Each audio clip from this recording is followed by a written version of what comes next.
amazed at how they worship these things, and then they forget to worship Allah Azza wa Jal. But as Ibn al-Qayyim, rahimahullah, he's got a nice line of poetry. He said, "Harabu min al-riq alladhi khuliqu lahu, fabalau bi riq al-nafsi wa shaytan." So they fled from the enslavement that they were created for, which is enslavement to Allah, and they were put to trial with enslavement to the self, to the soul, and to the shaitan. Right? So, so anyone who does not single out worship of Allah Azza wa Jal, he will be put to trial with enslavement to his soul and enslavement to the shaitan. And that's why we can obviously see this very clearly. We live in these countries, we live in these Western disbelieving social, democracies, where you see these people that everything is to satisfy the lusts and the desires, and these people, it's all about drinking and clubbing and pastime and leisure, and that's all it is. And they are captivated by their souls, and they are also enslaved by the people who profit from them. Right? They profit from them through the promotion of vices and ills, and things like alcohol and drugs and illicit relationships. All of these are industries which exist through which rich people continue to exploit these people, and these people basically find pleasure from these things. It's all exploitation. They are enslaved. They are captivated. Right? So either you are singling out Allah and worshipping Allah alone, in which lies rectification and freedom from exploitation, and every time you move further and further and further away from that, then you will become a slave to your desires and to the exploiters and the profiteers and other people, who use their wealth and their cunning to exploit people and to exploit their tastes and their desires for profit. Right? And that's what you see in all of these disbelieving nations. As Ibn al-Qayyim said, they fled from the enslavement for which they were created, and then they were put to trial with the enslavement of the soul and of Shaytaan. So this statement that we began with, وَكُلُّ مَنِ اسْتَكْبَرَ عَنْ عِبَادَةِ اللَّهِ لَا بُدَّ أَنْ يَعْبُدَ غَيْرَهُ.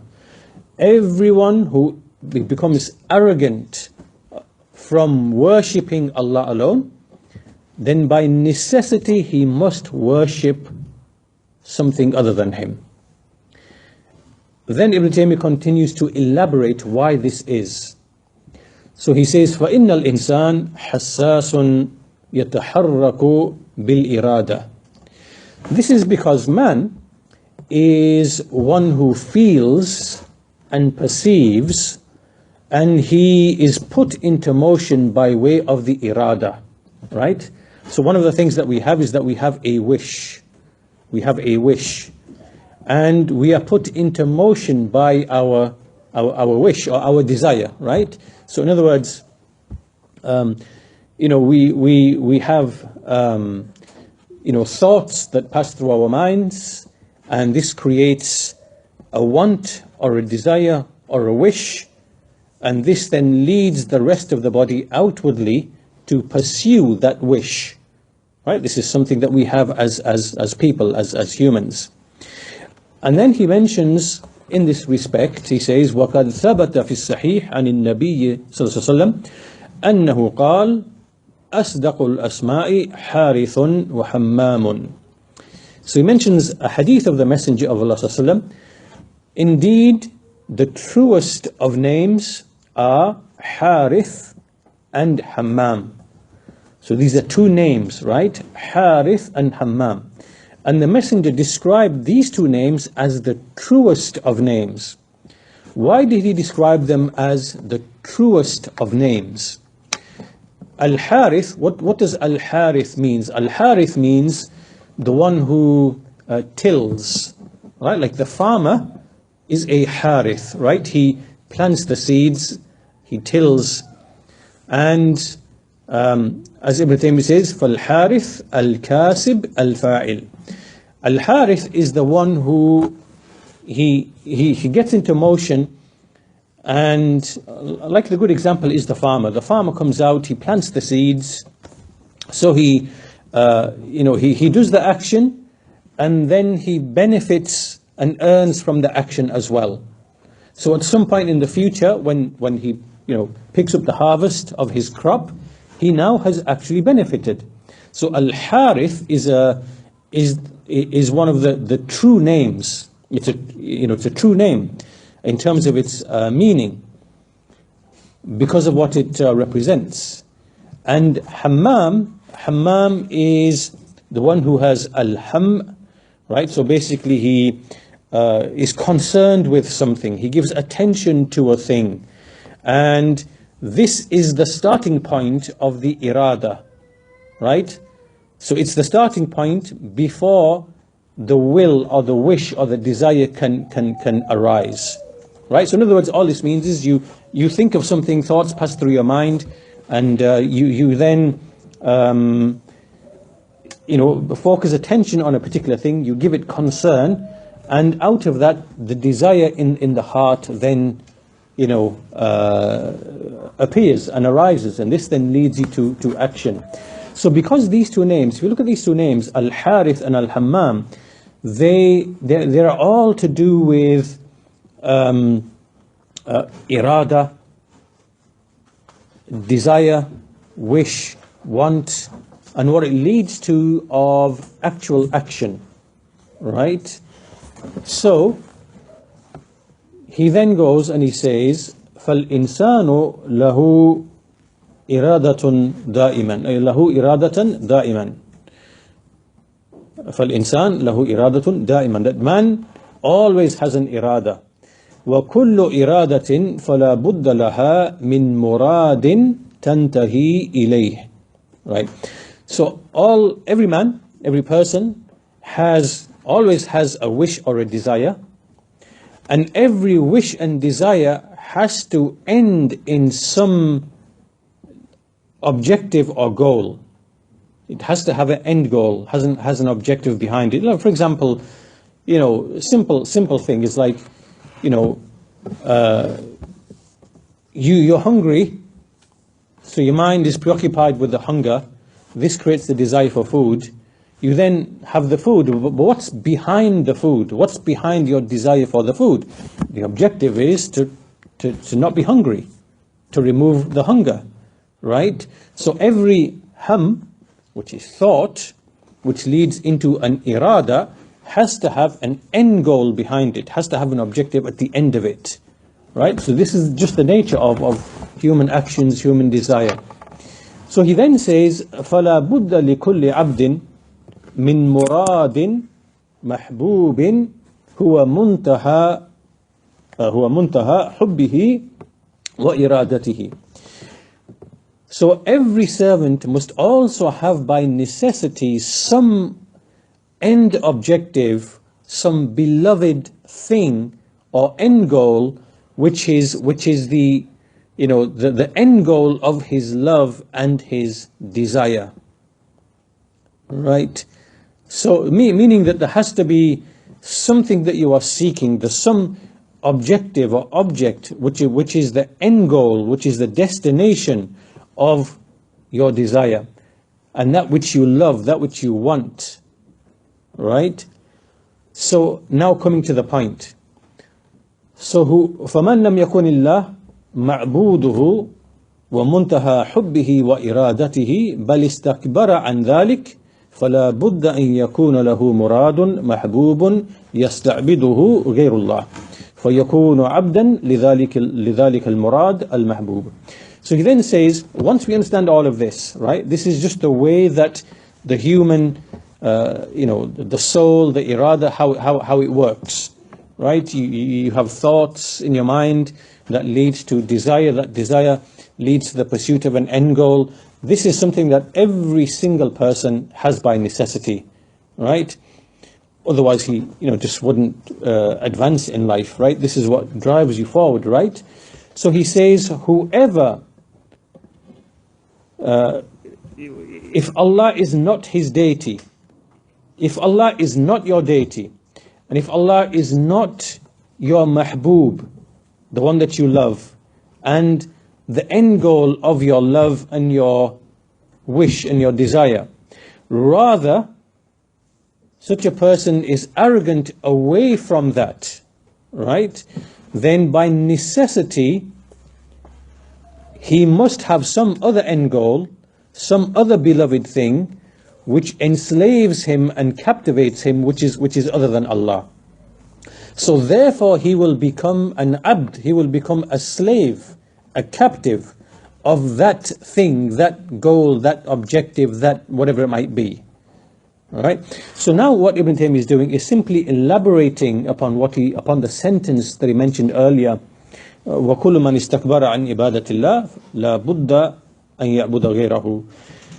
Meaning that either you are worshipping Allah and Allah is your end goal, your desire, your mahbub, your murad, that which you love, that which you pursue, that which you desire. Either that is the case, and if not, then by necessity you will become a captive to something else, just by virtue of just the very process of a human and how a human is, right? Every human must have an end goal, must have an objective, must have a desire, must have something that he's pursuing, right? So by necessity you are going to become a captive to something, whatever that thing might be. So on this passage, Shaykh al-Fawzan, he gives some commentary. As for the names Harith and Hammam, the Shaykh says these are the truest of names, and then there are also names which are beloved to Allah. So for example, the beloved of names to Allah are Abdullah and Abdul Rahman. Right? So these are two names which are beloved to Allah, the best of names. And likewise, the truest of names, Harith and Hammam, because of that which they represent. So Harith is one who physically acts and benefits from that action. So he's determined, and he tills, he plants, he whatever, he sows the seeds and he reaps that. So he acts. Or he is a Hammam, one who is concerned with action, right? He wants to, and he's got the desire to, and he's got the concern to, and he thinks about acting.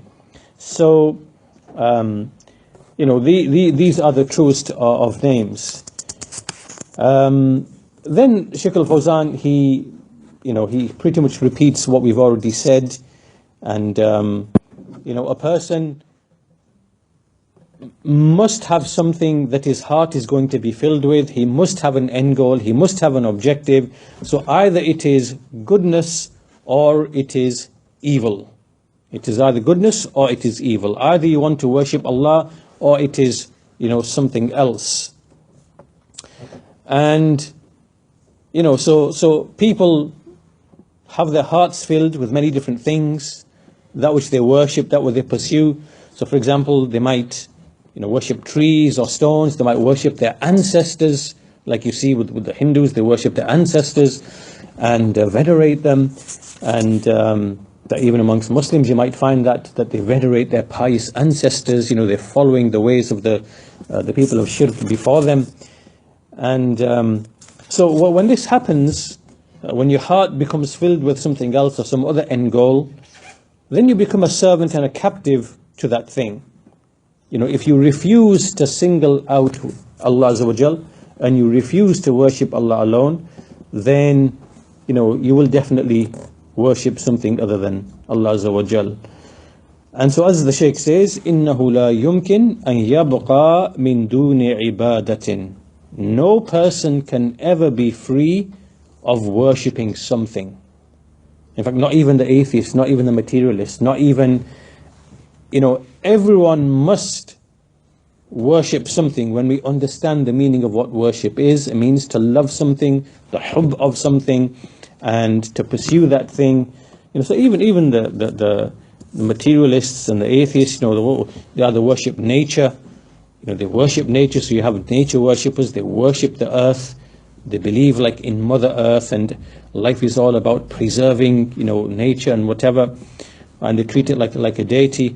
They don't believe in a creator, they believe earth is the actual deity because it sustains life. So some of them are like that. Others, they worship just the idea of science. They worship science as the ultimate determiner of all truth, and that's obviously blatantly false, because the method that they claim has to always be based upon assumptions and prior theorization, and it can always lead you to false conclusions because you start out with something which is false.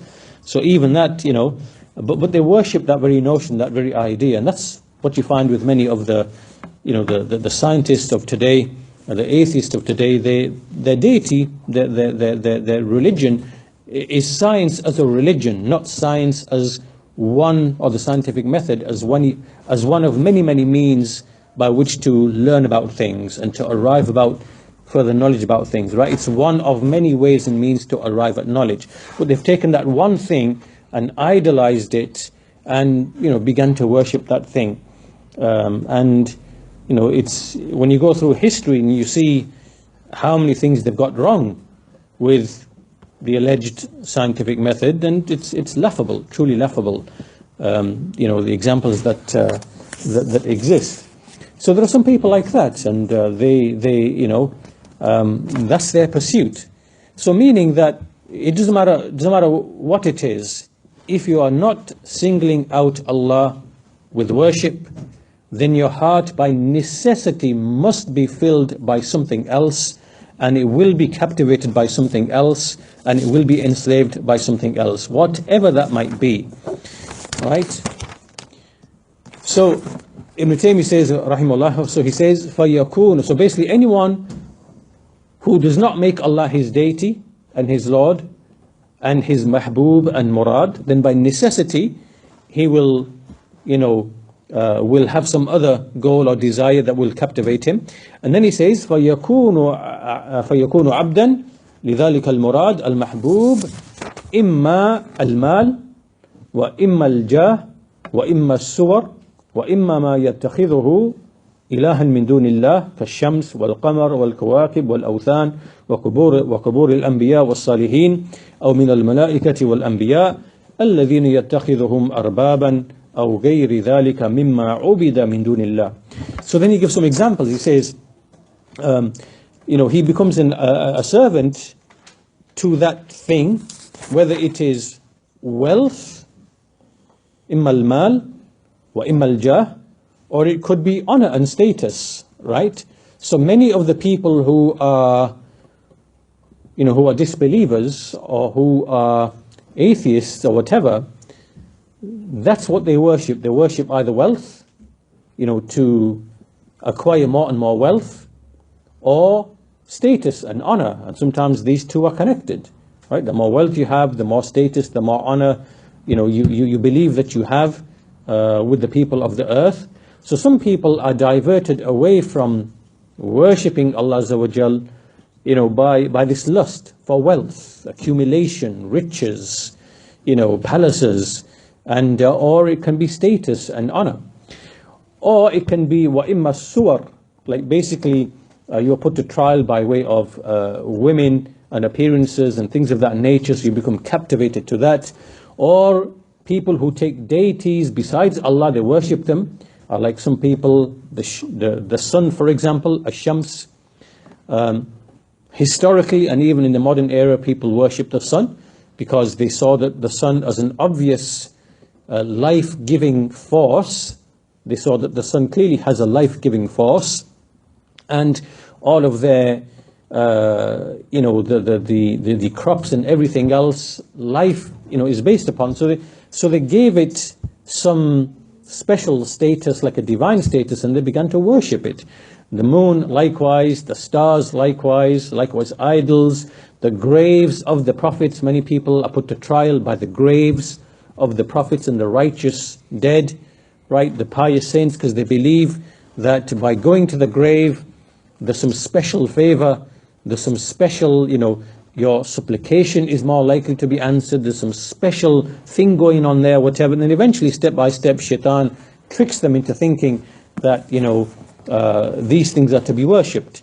Or the angels, or the prophets, So all of these things are turned into lords and deities besides Allah, and they are worshipped besides Allah. So these are just some examples of how a person can be, put to trial when the heart becomes captivated by other things. And these are all the categories of things: wealth, honor, status, so on and so forth.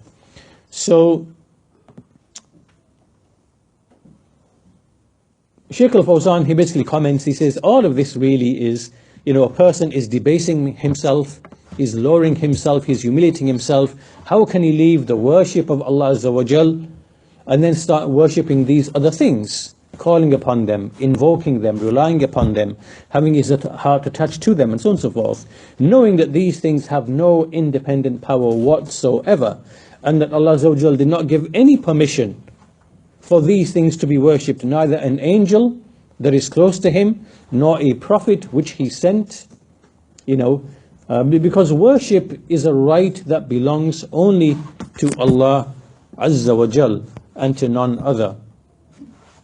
So he then mentioned some of the ayat which we are familiar with in the Quran. وَمَا أَرْسَلْنَا مِن قَبْلِكَ مِن رَسُولٍ إِلَّا نُوحِي إِلَيْهِ أَنَّهُ لَا إِلَهَ إِلَّا أَنَا فَاعْبُدُونَ. We never sent any messenger before you except that we inspired to him to say that there is none which has the right to be worshipped except me, so worship me alone. And also the other well-known verse, وَلَقَدْ بَعَثْنَا فِي كُلِّ أُمَّةٍ رَسُولًا أَنِ اعْبُدُوا اللَّهَ وَاجْتَنِبُوا الطَّاغُوتَ. We indeed sent in every nation, raised in every nation, a messenger with the message that you should worship Allah alone and avoid all false deities. So this is the foundation of the call of the messengers. How then can you abandon that and lower yourself, humiliate yourself, debase yourself by worshipping things less than him, which have no power over life or death or, benefit or harm independently? This is all, humiliation and debasement. So